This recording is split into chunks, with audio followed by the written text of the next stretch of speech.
दोस्तों, आज हम सिस्टमैटिक इन्वेस्टमेंट प्लान यानी एसआईपी के बारे में जानेंगे और ये समझेंगे कि एक सिंपल सा इन्वेस्टर जिसको स्टॉक मार्केट की बहुत कम नॉलेज है, वो बहुत सारे ओवर कॉन्फिडेंट इन्वेस्टर और ट्रेडर को कैसे आसानी से बीट कर सकता है। तो सबसे पहले जल्दी से हम ये समझ लेते हैं कि एसआईपी होता क्या है। तो दोस्तों, एक सिंपल सा कॉन्सेप्ट है लेकिन उतना ही पावरफुल है। अब यहाँ पे आप एक म्यूचुअल फंड कंपनी को या कोई इन्वेस्टमेंट ऐप को एक इंस्ट्रक्शन दे के कहते हैं कि एक स्पेसिफिक डेट को एक स्पेसिफिक अमाउंट एक स्पेसिफिक म्यूचुअल फंड में इन्वेस्ट हो जाना चाहिए। जैसे मेरी एसआईपी होती है 5 तारीख की। जब 1 तारीख तक मेरे पैसे आते हैं तो इससे पहले कि वो पैसा कहीं खर्च हो जाए, वो एसआईपी के थ्रू इन्वेस्ट हो जाता है। तो दोस्तों, देखने में एक सिंपल कॉन्सेप्ट लग रहा होगा, लेकिन जब मैं आपको इसके मैजिक के बारे में बताऊंगा तो आपके होश उड़ जाएंगे। तो चलिए शुरू करते हैं। तो दोस्तों, स्टॉक मार्केट में पैसे कमाने का सिंपल रूल है कि हमें किसी स्टॉक को या म्यूचुअल फंड को सस्ते में खरीदना है और महंगे प्राइस में बेच देना है। यानी buy when the price is low and sell when the price is high. या फिर आपको तब ज़्यादा इन्वेस्ट करना चाहिए जब मार्केट नीचे हो, और जब मार्केट ऊपर चला जाए फिर भी अगर आपको इन्वेस्ट करना है तो आपको उस टाइम कम इन्वेस्ट करना चाहिए। लेकिन दोस्तों, प्रॉब्लम ये है कि एक नॉर्मल आदमी जिसको इन्वेस्टिंग की ज़्यादा नॉलेज नहीं है, वो पता लगाएंगे कैसे कि मार्केट ऊपर जाने वाला है या नीचे जाने वाला है। इनफैक्ट एक नॉर्मल आदमी तो क्या है, एक्सपर्ट भी सही तरीके से प्रेडिक्शन नहीं कर सकते कि आने वाले 6 मंथ में या 1 साल में स्टॉक मार्केट कहाँ जाने वाला है। तो यहाँ पे एसआईपी का मैजिक काम आता है और इसको हम एक एग्जाम्पल से समझने की कोशिश करते हैं। तो दोस्तों, मान लो आप 5,000 रुपये की एसआईपी सेट करते हो हर महीने की 5 तारीख के लिए। उस म्यूचुअल फंड की एनएवी फ़िलहाल 100 रुपये है, तो इस हिसाब से आपको उस म्यूचुअल फंड के 50 यूनिट्स मिलेंगे। फिर कुछ महीनों बाद जब आप उस म्यूचुअल फंड की एनएवी इंक्रीज़ होती है, वो 150 की होती है, तो आपको उसी म्यूचुअल फंड के 33.33 यूनिट्स मिलेंगे। मतलब जब प्राइस इंक्रीज़ होता है तो ऑटोमेटिकली आप कम यूनिट्स खरीदते हो, क्योंकि आपने एक फ़िक्स अमाउंट की एसआईपी सेट की है, ना कि एक फ़िक्स यूनिट की।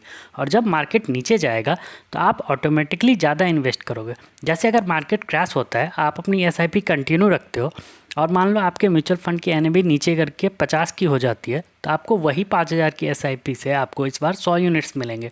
तो इसका मतलब ये है कि आप ऑटोमेटिकली ज़्यादा बाई करते हो जब मार्केट नीचे होता है, और जब मार्केट ऊपर जाता है तो आप ऑटोमेटिकली कम बाई करते हो, क्योंकि आपने एक फ़िक्स अमाउंट सेट करके रखा है। तो इसको हम डॉलर कॉस्ट एवरेजिंग कहते हैं। तो दोस्तों, अगर आपको ये कॉन्सेप्ट अभी भी नहीं समझ आया तो मैं आप लोगों को इसका लाइव एग्जांपल दिखाता हूँ। अब ये एक म्यूचुअल फंड है जिसका नाम है JM Core 11, जो मार्च 2008 में लॉन्च हुआ था, और इसके लॉन्च होने के टाइम पे इसकी एनएवी 10 रुपीज़ थी और 2020 में इसकी एनएवी 10.5 है। इसका मतलब 12 साल में ये म्यूचुअल फंड सिर्फ 5% ऊपर गया है। मतलब अगर सिंपल लैंग्वेज में मैं कहूँ तो जिसने भी इस म्यूचुअल फंड के स्टार्ट में 1 लाख रुपए इन्वेस्ट किया 12 साल पहले, तो उसकी इन्वेस्टमेंट की वैल्यू 2020 में सिर्फ 1,05,000 की होती, जो कि सेविंग अकाउंट से भी काफ़ी बुरा परफॉर्मेंस हुआ, क्योंकि 3-4% तो आपको कोई भी सेविंग अकाउंट से मिल ही जाता है, वो भी ईयरली बेसिस पे। और इसका CAGR भी सिर्फ 0.36 का होता है। लेकिन अगर आपने इसी फंड में एसआईपी के थ्रू इन्वेस्ट किया होता और आपने सिर्फ 1,000 रुपये की एसआईपी सेट की होती, तो अभी तक आपने इसमें टोटल 1.6 लाख रुपीज़ इन्वेस्ट किया होता और आपके पोर्टफोलियो की वैल्यू होती 3.24 लाख, जो होता 10% का कंपाउंडेड रिटर्न। तो दोस्तों, दोनों ही केस में म्यूचुअल फंड सेम है, टाइम होराइजन भी सेम है, बस इन्वेस्टमेंट करने का तरीका थोड़ा अलग है। एक में डायरेक्टली आप इन्वेस्टमेंट करते हो यानी लमसम इन्वेस्टमेंट, और दूसरे केस में आप एसआईपी के थ्रू इन्वेस्ट करते हो। तो फ्रेंड्स, ये है मैजिक एसआईपी का। तो इसको हम टाइम डाइवर्सिफिकेशन कहते हैं। आपने पोर्टफोलियो डाइवर्सिफिकेशन के बारे में सुना होगा, जहाँ पे आप अलग अलग कंपनीज़ के स्टॉक खरीदते हो डाइवर्सिफाई करने के लिए, लेकिन टाइम डाइवर्सिफिकेशन के बारे में नहीं सुना होगा। लेकिन ये भी एक बहुत इंपॉर्टेंट कॉन्सेप्ट है जो आज आपको इस वीडियो में देखने को मिल रहा है। इसके वजह से आपके लॉन्ग टर्म में लॉस होने के चांसेस बहुत कम हो जाते हैं, क्योंकि ये अपने आप स्टॉक मार्केट को प्रेडिक्ट करने का रेस्ट पूरी तरह ख़त्म कर देता है। तो इसीलिए जब आप वन टाइम इन्वेस्टमेंट करते हो तो वो एक डबल एज स्वॉर्ड की तरह काम करता है। इसका मतलब ये है, अगर आपकी टाइमिंग परफेक्ट निकली और आप राइट टाइम में इन्वेस्ट करते हो तो आप एसआईपी वालों से ज़्यादा प्रॉफिट कमाओगे। लेकिन अगर आपकी टाइमिंग ख़राब निकली और आपके इन्वेस्ट करने के बाद मार्केट नीचे गिर जाता है, तो आपका रिटर्न और ज़्यादा ख़राब होगा और आप रिग्रेट करते रह जाओगे कि काश थोड़ा सा पैसा बचा के रखा होता तो वो भी अभी इन्वेस्ट कर लेते हैं। अब दोस्तों, इस फंड को अगर हम एनालाइज करेंगे तो हमें यहाँ पर पता चलेगा कि इसके लॉन्च होने की टाइमिंग बहुत ही ख़राब थी। ये मार्केट क्रैश के बिल्कुल पहले लॉन्च हुआ था। इसके साथ में ये एक पुअर परफॉर्मिंग फंड निकला। आप देख सकते हो सेंसेक्स का रिटर्न कहाँ पर है और इसका रिटर्न कहाँ। लेकिन फिर भी इतने ख़राब फंड में एसआईपी करने वालों को भी एटलीस्ट 10% का रिटर्न तो मिल ही गया। और वॉरेन बफे ने भी कहा है be greedy when others are fearful and be fearful when others are greedy. तो दोस्तों ये बोलना बहुत आसान है, लेकिन असलियत में जब मौका आता है तो वो मौका बहुत ज़्यादा टाइम के लिए रहता नहीं है। और अगर आपका माइंडसेट स्ट्रांग नहीं है तो आप सिर्फ सोचते रह जाओगे और मार्केट ऊपर भी चला जाएगा। तो इसलिए आप लोगों से मैं 2 सिंपल क्वेश्चन पूछता हूँ। दोस्तों, इन्वेस्टिंग का मतलब क्या होता है? क्या इसका मतलब ये होता है कि ये पैसा आपके लिए काम करे या आप पैसों के लिए काम करें? जब आपने एक बार ऑफिस में मेहनत करके पैसा कमा लिया है तो वापस उसके लिए आपको काम करने की क्या ज़रूरत? ये एसआईपी आपको एक ऐसा मौका देता है जहां आप स्टॉक मार्केट के जरिए पैसिव इन्वेस्टिंग कर सकते हो और अपने पैसे को काम पर लगा सकते हो।